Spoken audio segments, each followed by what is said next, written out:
Subscribe now and press the bell icon. Never miss an update.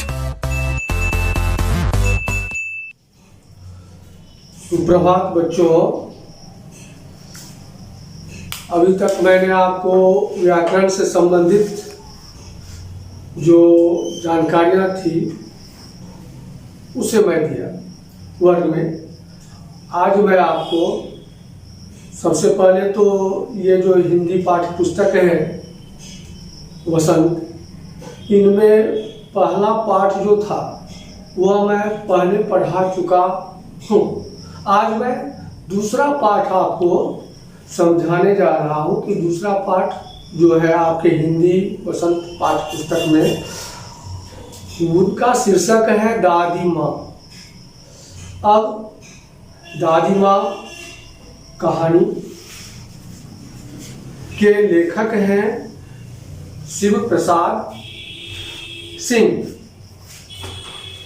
अब इस पाठ में कुछ कठिन शब्द आपको हो सकता है समझने में न आए, इस उद्देश्य से मैंने क्या किया है, सबसे पहले यह सोचा कि पाठ में आए कठिन शब्दों का अर्थ जो है हम बच्चों को समझा दें। यहाँ पर मैं स्वयं पाठ में से चयन करके और उन कठिन शब्दों को श्यामपट्ट पर लिखा है, जिसे आप हो सके तो फेयर कॉपी में लिखने का प्रयास करेंगे ताकि वह वक्त पर आपको काम आएगा।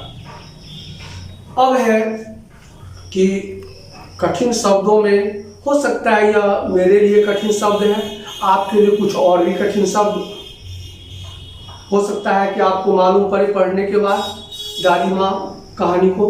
तो मेरे कहने का तात्पर्य, फिर भी मैंने इतना ख्याल रखा है कि हो सकता है बच्चों को पाठ को समझने वक्त में उन कठिन शब्दों का जब अर्थ नहीं वो समझेंगे तो दिक्कतें आ सकती है।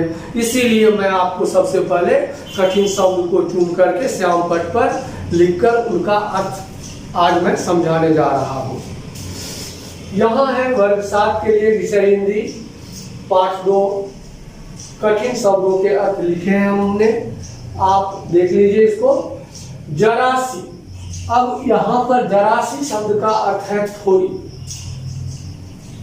कठिनाई, आप परिचित होंगे इन शब्दों से। कठिनाई शब्द का अर्थ है मुसीबत।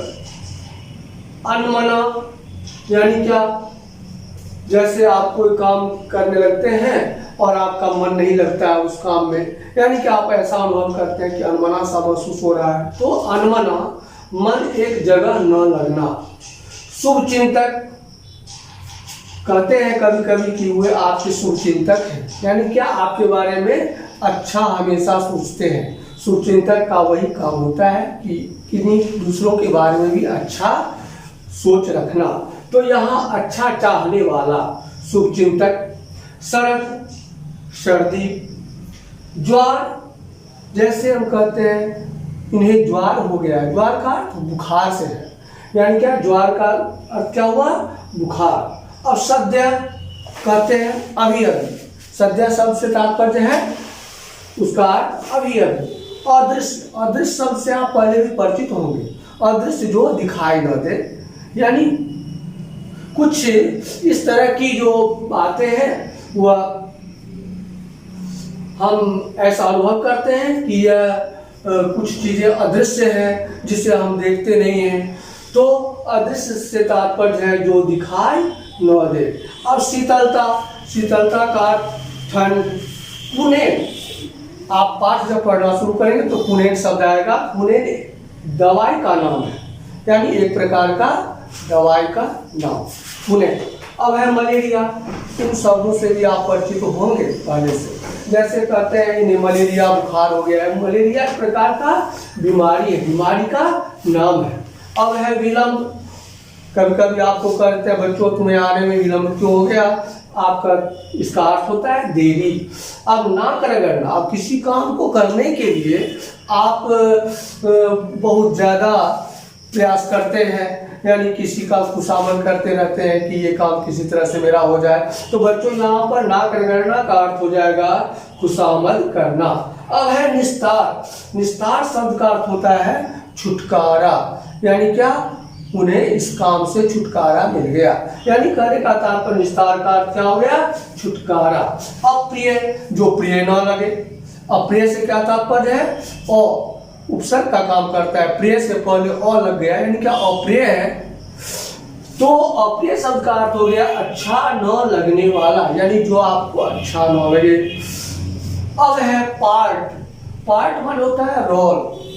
आप देखे होंगे नाटक जब लोग खेलते हैं तो उसमें पार्ट मिलता है और उसका अर्थ होता है रोल। अब है भंडाफोड़। कहते हैं आपस में साथी दो बात करते रहते हैं, कहते हैं कि अगर मुझे, जब देखोगे बहुत ज्यादा चंचल बच्चे जो होंगे वो कहेंगे क्या कि देखो अगर तुम मेरा कहना नहीं माना तो मैं भंडाफोड़ कर दूंगा, यानी क्या, भंडाफोड़, भेद खुल जाना।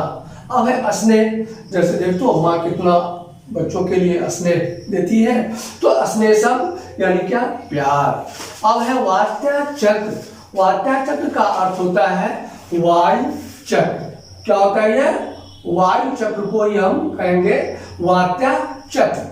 अब है संपत्ति। संपत्ति तो आप जानते ही हैं, कहते हैं वो बहुत ही संपत्तिवान व्यक्ति हैं। तो संपत्ति का अर्थ हो गया धन दौलत, यानी उनके पास काफी धन दौलत है। व्यय का अर्थ होता है खर्च करना। व्यय का अर्थ होता है खर्च। अतुल, यानी क्या, कहते हैं उसके पास अतुल संपत्ति है। अतुल माने क्या हो गया, यानी बहुत ज्यादा। अतुल का क्या अर्थ हो गया, बहुत ज्यादा। उसके बाद है सन्नाटा। सन्नाटा तात्पर्य, सन्नाटा से सुनसान। कहते हैं वहां कोई नहीं था, हर जगह सुनसान ही महसूस हो रही थी, यानी क्या, सन्नाटा छाया हुआ था। कहने का तात्पर्य सन्नाटा शब्द से क्या तात्पर्य हो गया, सुनसान। अब है शीत। शीत से तात्पर्य ठंडी। पछुआ, जो हवा पश्चिम दिशा से बह करके आती है उसे हम पछुआ कहते हैं, यानी क्या, पश्चिम दिशा की तरफ से चलने वाली वायु पछुआ कहलाती है। पछुआ का अर्थ क्या, सबका पश्चिम दिशा की तरफ से चलने वाली वायु। अब है घिनौनी। कभी कभी हम लोग कहते हैं कि देखिए इनका यह काम जो है वो बहुत ही घिनौनी काम उन्होंने किया है, यानी क्या, घिनौनी से तात्पर्य है घृणा योग्य, यानी क्या, सभी उस जो अच्छा काम नहीं करते, जो हमेशा बुराई का जिसको लत हो जाता है, वो हमेशा जो है वो दूसरों के बारे में बुराई हमेशा सोचते रहते हैं। तो इस जगह पर, ऐसे जगह पर, चाहे उनके किसी व्यक्ति के द्वारा किया गया काम जो है वह काफी खराब काम है, यानी कि ऐसा काम जो उन्हें नहीं करना चाहिए, अप्रिय है वह काम, तो वहां पर घिनौनी शब्द का जब प्रयोग करते हैं तो घिनौनी का अर्थ होता है घृणा योग्य, यानी क्या, घृणा के योग्य। अब है पांखे। पांखे से तात्पर्य है पंख। पांखे का क्या अर्थ हो गया, पंख। तो बच्चों पार्ट 2 में मैंने यह आपको जो यहाँ पर श्यामपट्ट पर कठिन शब्दों को चयन करके किताब से उनके अर्थ को बताया है, उसे आप लिखने का प्रयास करेंगे। पुनः हम देखेंगे कि दादी माँ कहानी को हम पढ़ाने का प्रयास करेंगे अगले क्लास में। अगले वर्ग में जब हम आपके पास आएंगे तो मैं उस कहानी को समझाऊंगा आपको कि कहानी में क्या है, कहानी क्या संदेश मुझे देता है। तो इसके बाद जो क्लास होगी उसमें मैं कहानी के बारे में समझाऊंगा। आज मैं उस कहानी के कठिन शब्दों के बारे में आपको समझाया। आज इतना ही। अब पुनः अगले वर्ग में हम लोग पढ़ेंगे दादी माँ कहानी को। धन्यवाद।